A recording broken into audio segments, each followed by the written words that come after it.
Hello, my dear ones. Continuing on this understanding of systems, really, you could divide the human body into three, basically: the blood system, the lymph system, and the nervous system. And I've always said there are three main flows of energy in the human body: blood, lymph, and nerve. And so we know blood feeds them, lymph cleans them, and nerve moves them. So it's just kind of keeping it simple in that way. So when you look at these systems, this is kind of how I'm trying to bring this out to you. And then, of course, we add the reproductive system here. And, because we have the respiratory system, pulmonary system, even though separate here, still part of the blood system. So the blood system, huge system, and you could add all these minor systems to it. It's kind of like the lymphatic system, adding the urinary system, the integumentary system, the skin, adding other systems to this. In medical thinking. In naturopathic thinking, since we're the top naturopaths, I hope, that system is one. You cannot separate kidney filtration and function from the lymphatic system. If you said anything, you would have to say the kidneys are lymphoid organs. Lymphoid organs is defining that which belongs to the lymphatic system. So you have to understand a lot of the nutrition you're eating is not just going to the blood, it's going to the lymphatic system, like fatty acids and things like this. Since the lymphatic system is the lipid, immune, sewer, protective system. Got a lot of functions to that system. So this is on endocrinology of the human body. And it's actually endo-exocrine glands. Because the endocrine glands, they release their hormones and steroids into the interstitials. So you've got mostly blood that I think that picks that up, but interstitial, you've got about 70% lymph to 75% lymph and then 20-25% blood. So as you see, even interstitial fluid is dominated by the lymphatic system, and that's because acids are so aggressive, so corrosive, that side of chemistry demands that level of protection. So the endocrinology of the body basically runs everything. However, some of the organs have endocrinology involvement. The heart, you have endocrinology involvement in the heart muscle, and the valves. You've got endocrinology almost everywhere. You have little tubes and tree-like structures all through. The mucosa, of course, is involved in the lymphatic system, but you have endocrinology making all this stuff happen with what they secrete. And in modern physiology, we don't even know. After you leave the understanding of blood, even the lymph they don't know. And the nervous system, So now, if you take a look at this, you think these are modern times. This is not true. We're in allopathy. They're still living back in the 18th and 17th centuries. We've talked about that in terms of their philosophies of diseases and their philosophies of the germ. So they're still playing in fields of dreams way back. We in the modern times are understanding how the body works more just as time and all of us have discovered different things. And that's how most discoveries are made. That's how I discovered the lymphatic filtration of the kidneys, by accident living in my van in the woods. If not, and that's how most, I've said this before, look at Van Pexley, discovered the iridology, became a surgeon. So all discoveries happen a lot like that. They all don't happen in labs and stuff like that. But in looking at what we know through laboratories and stuff, we still don't know half of what the body secretes or makes. And this includes hormones, steroids, neurotransmitters. So your exo glands have tubes to them. The pancreas is a great example of an endo and an exocrine gland. These tubes, like not the bile duct, but you could consider that, I guess. And then the pancreatic duct, where you've got chymotrypsin, trypsin, bicarbonate. You've got all these sort of factors. You've got the insulin, which is more driven to the interstitial. and then the enzymes directed through ducts. And most of the glands have two parts to them. Look at the pituitary. You have an anterior, which is front, and posterior, which is the rear. Look at the thymus gland. Look at the adrenal glands. They all have a cortex, which is your outer layer, and that produces different hormones and steroids than the inner medulla area. So look at the adrenal glands. The inner medulla produces your neurotransmitters. That's your epinephrine, adrenaline, norepinephrine, dopamines, things like this. Of course, in the brain, serotonin, these are all neurotransmitters. The outer cortex of the adrenal glands produces your glucocortisol steroids, your mineral steroids, and I still, when you look at the adrenals and you look at minerals and sugar and you look at the metabolism, you go to the thyroid for rate, but you go to the adrenals for the assistance of metabolism. Kind of like calcium. If you don't have a hormone to assist calcium in its utilization by the body, then it'll become a free radical. And that's part of the problem with chemistry, if you're not utilizing. So looking at the endocrine glands, and that's why I put it at number 3. Number 1 is always going to be the lymphatic system. That's the end-all cause of all man's problems, because he's damaged the kidneys through all the proteins and the type of diets he's been consuming. So number 2, of course, is going to be digestion, because you've got to clean up the gut. Without doing these few things up front, your glands are going to sit there, because what brings an endocrine gland down? What makes a part of a gland not produce what it needs to produce? Could be a message from the pituitary, since the pituitary controls all of it. And the pituitary controls a lot through ACTH on the adrenal glands. This is looking, I forget how many hormones they know of that the pituitary produces. I've always considered the pituitary really an antenna of the hypothalamus, the main frame, because the pituitary is such a little fella. When you look at the adrenal glands, there's no comparison, or the thyroid glands as far as that's concerned. So glands have an inner and an outer core, or a front and a back, however you want to look at that, and there's production on all these cells of all kinds of secretions of all types. And then all the glands have blood and lymph that what? Feeds and removes waste from all the cells that make up the gland. So when your lymphatic stagnant, guess what's stagnant? The lymphatic system in your glands and your organs everywhere. And then that sets up all the symptomology that you see, right? Okay. So the third system I highly recommend you take herbs for, and we've made herbal formulas for the endocrinology, or the endocrine glands of the body.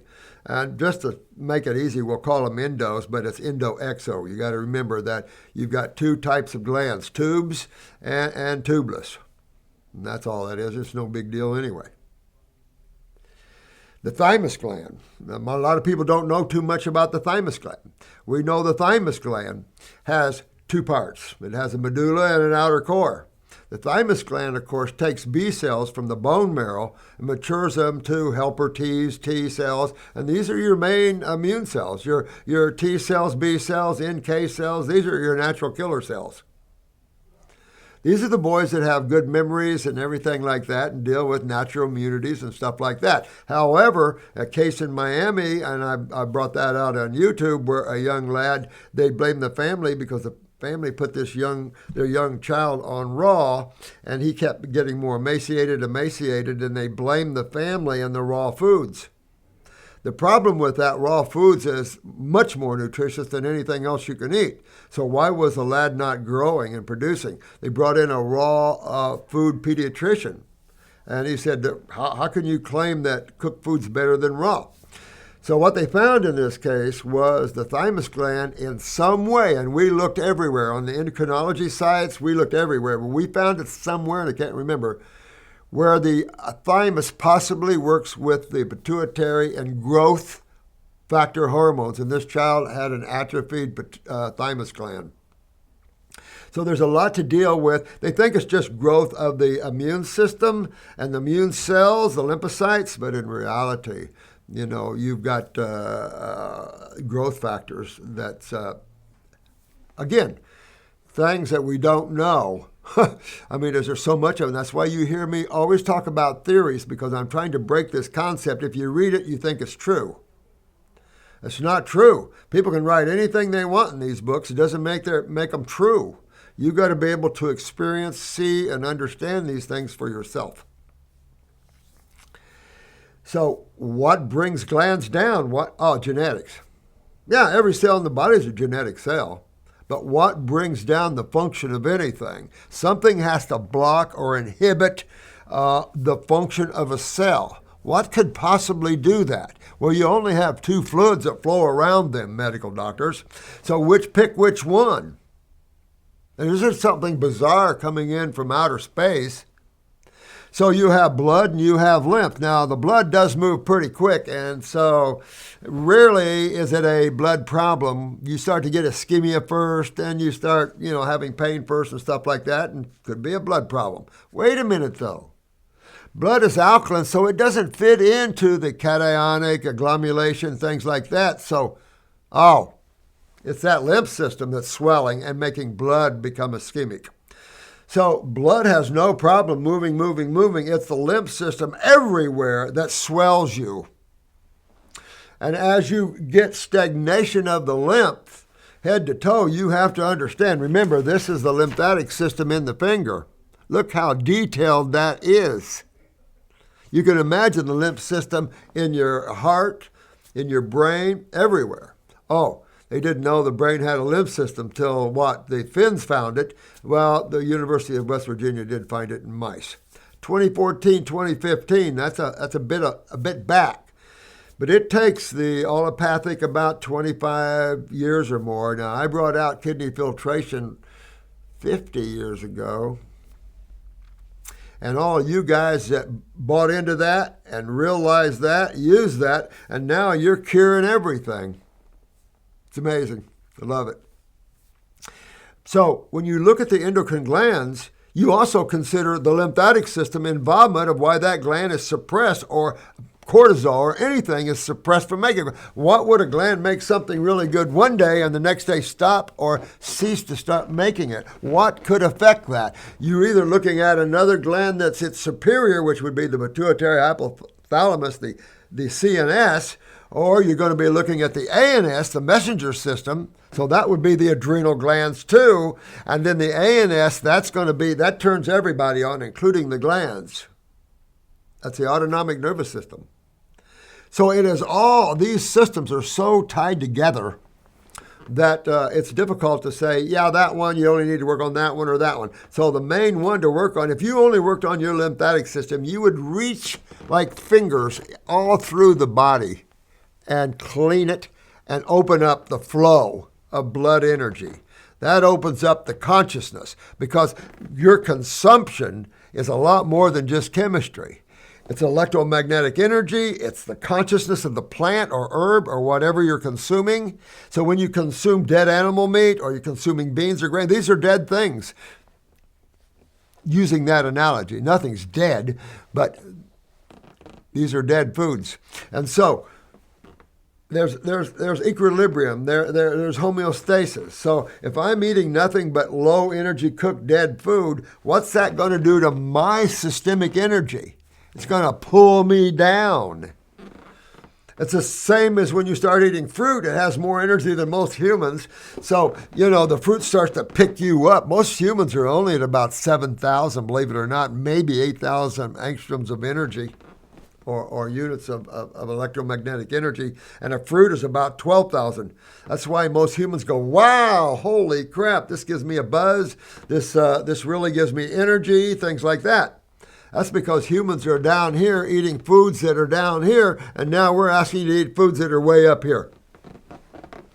And you see the results of that. Forget the chemistry of it, just the electromagnetic energy of it. What about the consciousness of it? And that's the other thing. All these things have awareness. The body has awareness, and one part drives the other, moves the other. This produces this and that, and I'm going to get a little more detailed than that in a graph for you or a chart for you that we're making up.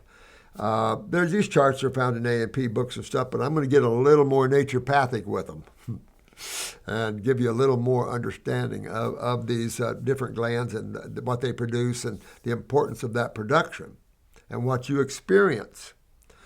So it's a big deal. And so just going back to the lymphatic system and fixing the adrenal glands, which is essential to fix the kidneys and everything, you're fixing everything the adrenal glands do. You're fixing the utilization of chemistry.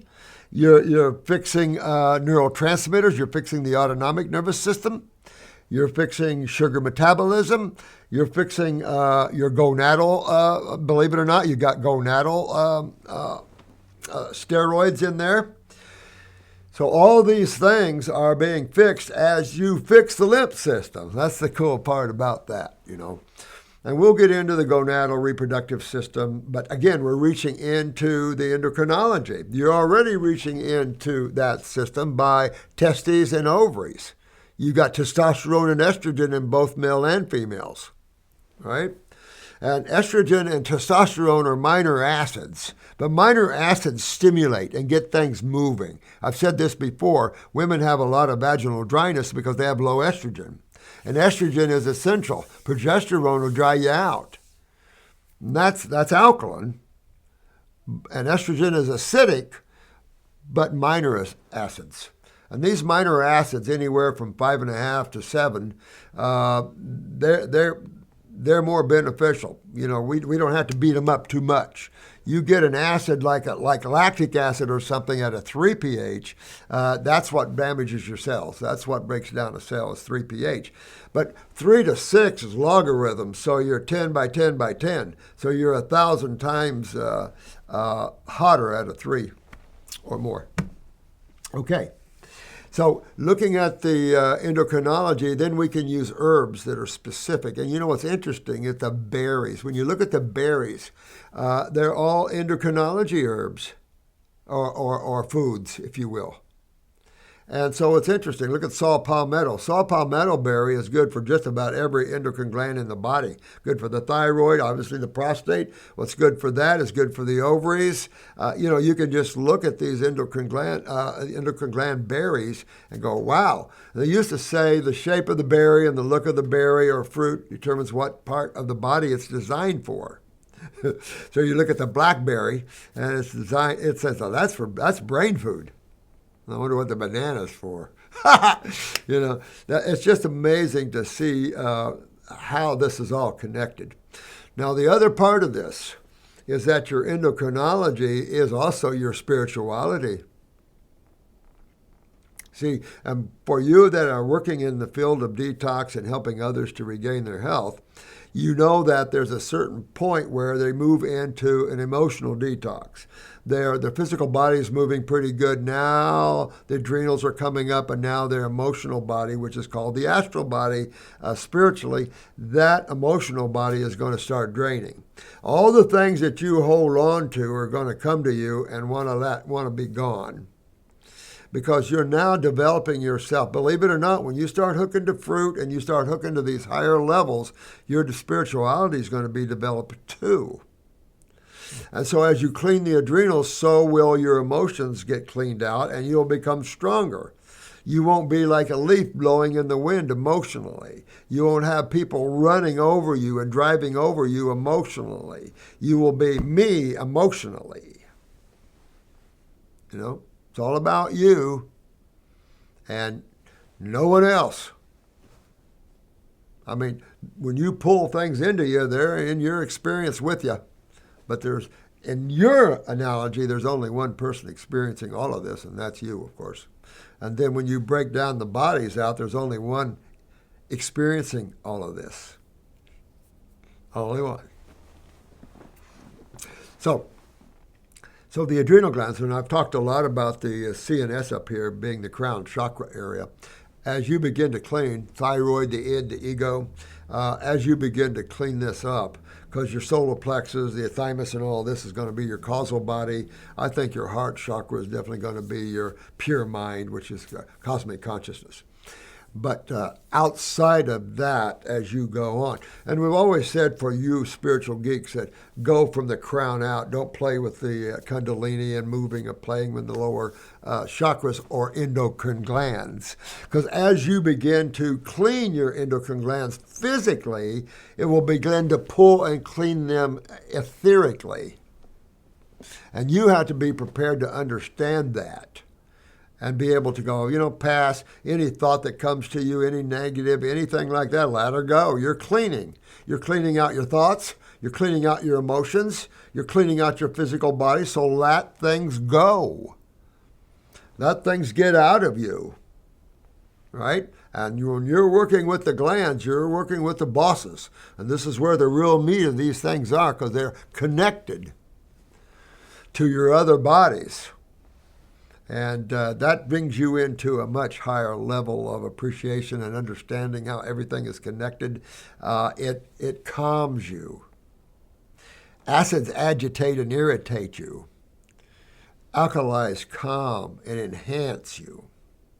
So that's why it's so important to have a electrolyte high diet, electrically high diet. And that's going to be your fruits, your berries, your melons, and in you have to vegetables, but in looking at herbivore, really a lot different for humans. I think it's easier for a human to play omnivorish than herbivorish because of the extensive need of grasses and greens to be broken down. That's why you see, again, the grinding of the herbivores and the multiple stomachs, that sort of thing.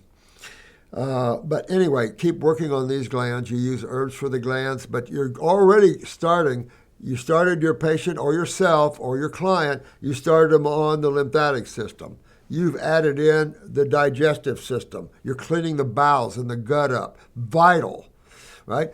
Now, thirdly, you're going after the endocrinology. That's the endocrine gland formula. You can use circulation. You can use all these other things with that to help enhance that. It's totally up to you. I like 2 dropperfuls of these herbs if you're going to go for it twice a day. We've changed the way we do our things here because it's so much easier on you, and they're going to be in you anyway. So keep in mind the endocrine glands. And the biggest hiccup, and I've tried to teach this for years, is the pituitary is the overseer. It is the Wizard of Oz. It oversees all the inhabitants of the land. And its communication network, its communication people, if you will, or its communication network is the autonomic nervous system. But as you see, the autonomic ties all the way to the adrenals to get its neurotransmitter production. So in looking at the endocrine glands, when you see a hypothyroid, you also have to consider, is there a pituitary involvement? The pituitary produces TSH, thyroid stimulating hormone, as it produces PTH, parathyroid stimulating hormone. So to speak, parathormone, same type of thing. So you have to look at these things and realize that the pituitary could be suppressing the function of, you could have a perfect thyroid and the pituitary be down and your thyroid be in a hypo state or a hyper state. You could have a hyperpituitary and make everybody else hyper. That's why you're working systemically on the body, head to toe. That way you're going to, and you can't help it anyway. The body's going to do what it's going to do, whether you like it or not, if you feed it properly. Because it knows what it needs to get out of itself. First, second, third, it prioritizes itself.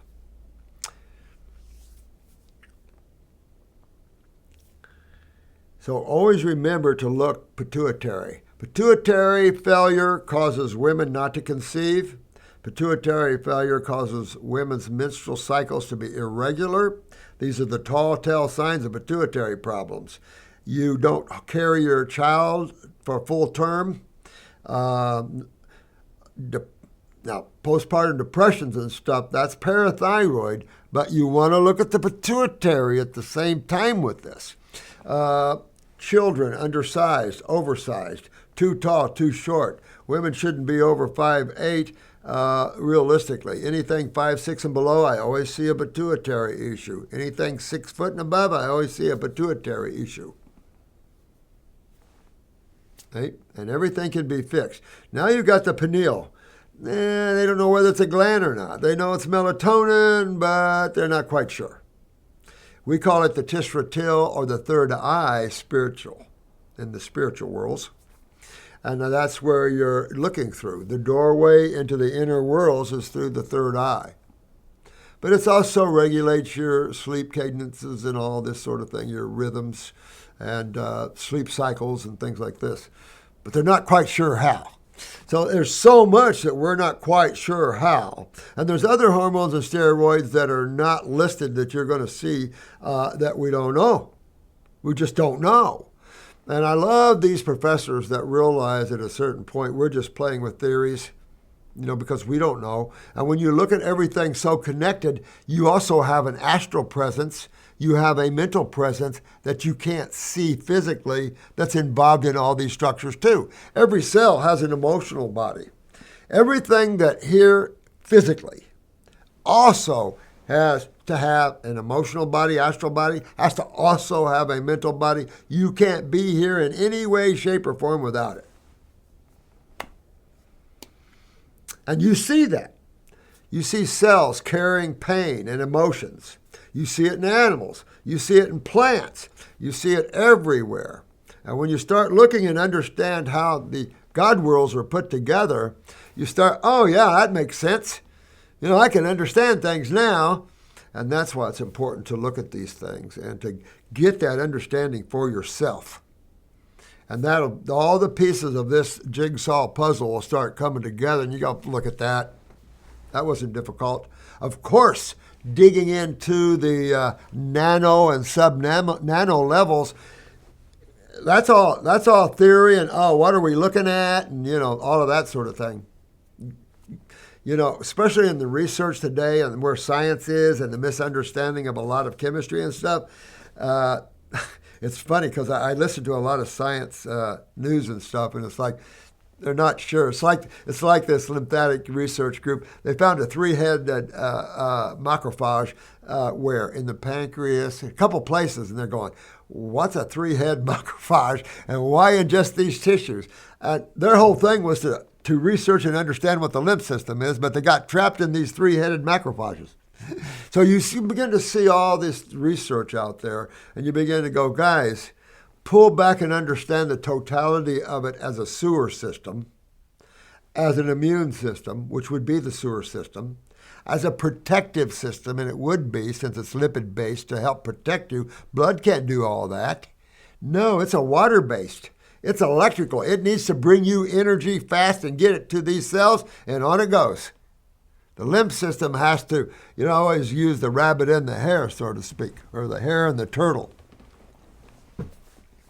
The lymph system, and especially with kidney filtration problems, oh my God. I mean, all these pathways are getting agglomerated, and after a while, a tumor, a cyst, all these things will start popping up in you or on you, and you'll go, well, what's that?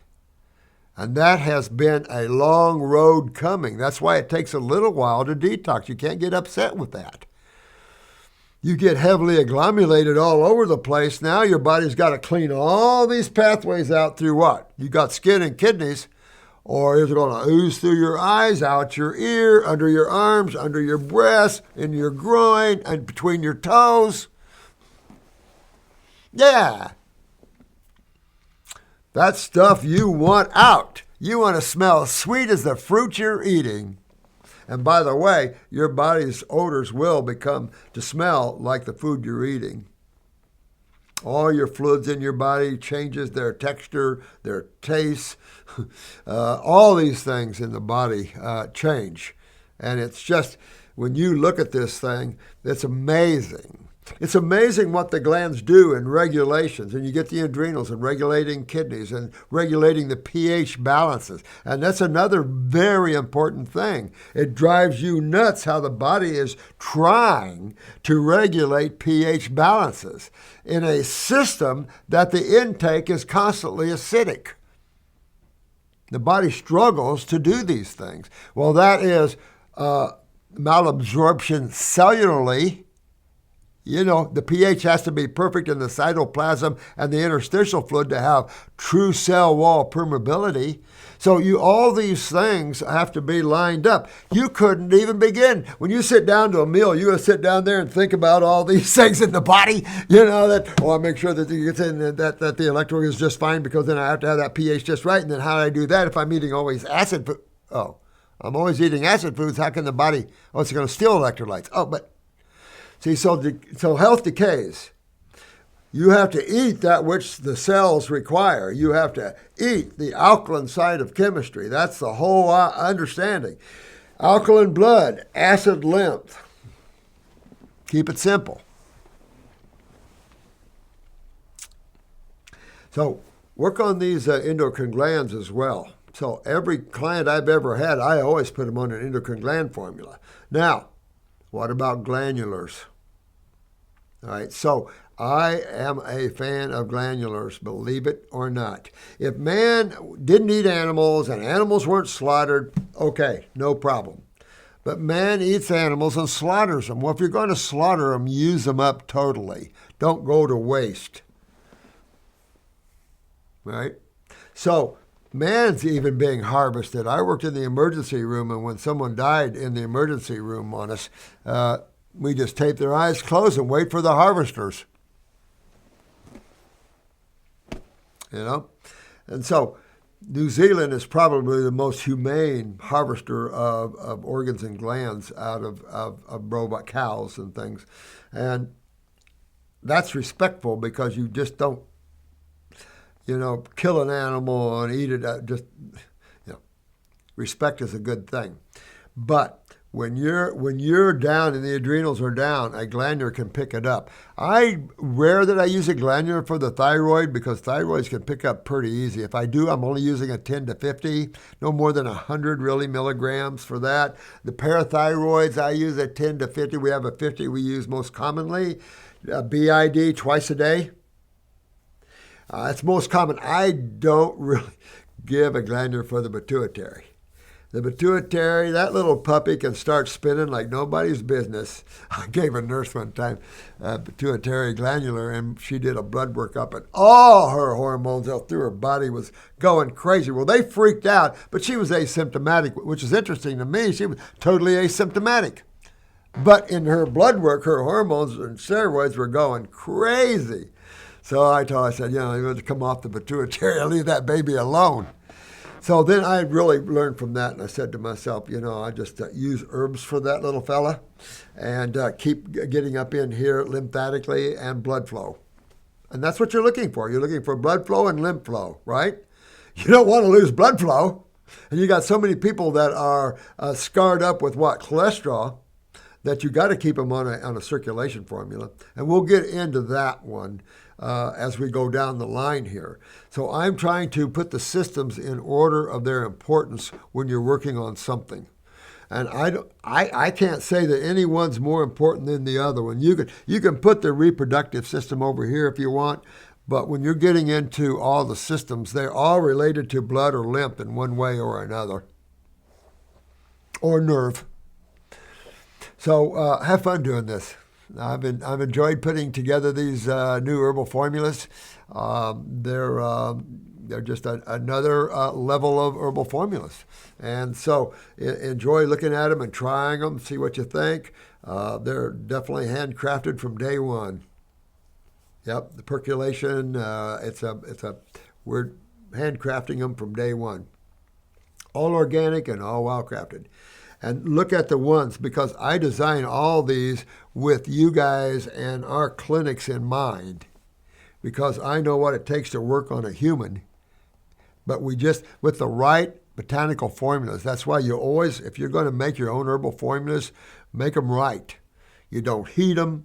you either macerate or use percolation methods. You start using, you got to remember that all things have consciousness. All things have awareness. And any processing or over-processing, overcooking, heating, whatever, you shouldn't be heating herbs anyway. Any of these things dissipates the consciousness and the energy of it. Well, there it goes. So now you're left with a pretty organic body that has to be broken down and turned back into atomic structure again. So keeping that consciousness of that plant is vital in a formula, because that formula will speak to you. That formula will go into your tissues and your cells, and it'll hug them and it'll get them going. Your biggest issue is hydration, your diet. So no matter what client you're working on, diet's number one, and I would be in their face on that. How do you expect to get well following the same diet that got you sick? Right? You can take supplements or herbal formulas to try to help you, but don't you think you got to change your ingestion? Absolutely. So I love you guys. Thank you so much for going to our schools and working with these herbal formulas on yourselves and on others. That's the whole idea. Curing yourself and curing others. And it is assured when you understand how these systems work and the right proper herbs for that. And so I'm coming on down. We'll hit the next system next. May the blessings be. Thank you.